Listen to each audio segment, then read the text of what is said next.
host, Kendra Dawson, and today we have with us Isabel.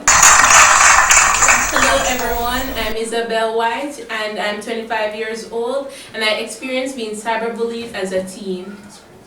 So Isabel, what is cyberbullying to you? To me, cyberbullying means to be taunted continuously, to be taunted continuously to the point that it becomes brutal to one's mentality. So can you share your experience with us? It all started when I was 16 years old. I met this boy on Instagram and he was quite popular. We started to text and he was the absolute sweetest. He sent me romantic messages, he made promises and everything was an absolute bliss. It was on the 5th month that everything started to go downhill. Can you believe that he asked me for nudes? Really? What did you reply? I said no because I was scared. He tried to persuade me, but it was to no avail. Instead of being mature, this guy photoshopped my face onto a naked picture and posted it on Instagram. The nerve of him. This guy's popular on Instagram, so obviously it went viral. I've been devastated. How did you handle this? Well, I cried a whole lot. I isolated myself. Every time I could remember the picture and the comments flashing before my eyes like a permanent record in my mind. What did the comments say? She's so disgusting. She's so disgusting. She's a slut. Look at those legs. Couldn't she shave? Did you seek help? At first, no, because I was very humiliated and I did not want to seem weak. Instead, I bottled everything inside. I bottled everything inside and I started cutting myself. I started cutting my hair. It was a very dark period for me. When my mom saw how serious this actually was, she actually sought professional help for me. She made sure that I saw a therapist at least 3 times per week. At first, I did not talk to my therapist. Because it was hard for me to share with her. But after a few more sessions, I started to open up and I found out that it truly helped me. And it helped me to become more confident and less affected by what people thought of me. Really? I too was a victim of cyberbullying, so I know what you're going through. It took a toll on me, but here I am today, a strong black woman with confidence. Plus you, of course, is a beautiful, resilient young woman. So to hell with cyberbullying. So what advice do you have to give persons who are being bullied, cyberbullied? Don't sit down and let those bullies out there destroy you. Stand up for yourself. There are so many persons out there who would be willing to help you. It's just for you to speak out and tell them what's going on. Wow, that's some inspiration there, guys. Cyberbullying is a serious issue in Jamaica and we need to take this issue into deep consideration. Thank you, Isabel, for sharing your story. Thank you also, Miss Dawson, for having me. It was a Welcome back to Keeping It Real. We have seen over the years where persons have been rejected from job opportunities due to what they post on social media.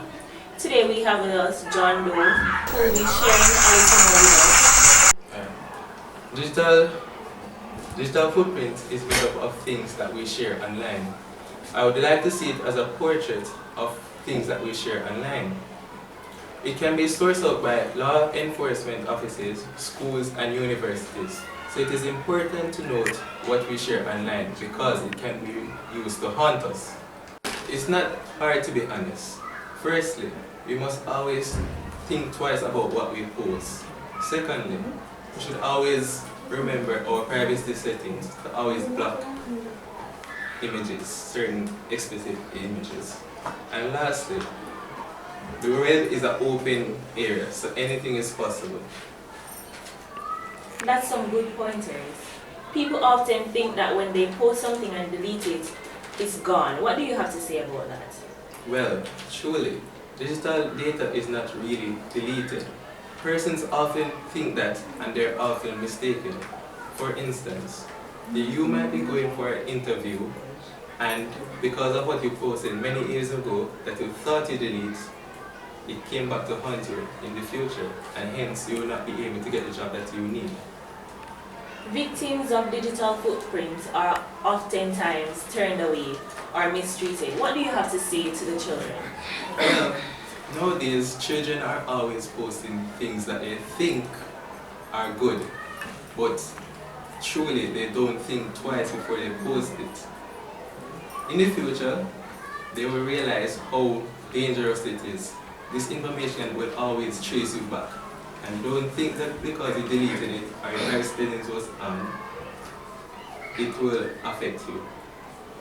These are some very important statements you're giving out. Any final thoughts? Well, lastly, I would like to say, always think twice about what you post. It will always come back to you. And lastly, you're looking very stunning. Thank you, John Doe.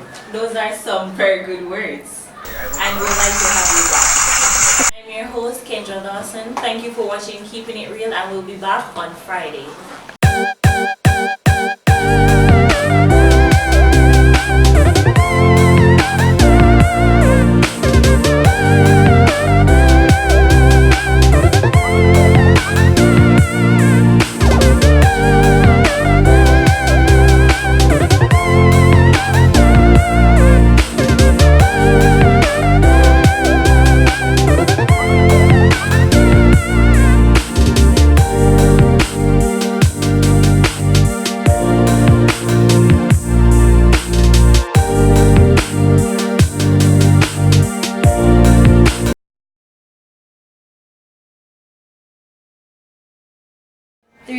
Now we'll take a break.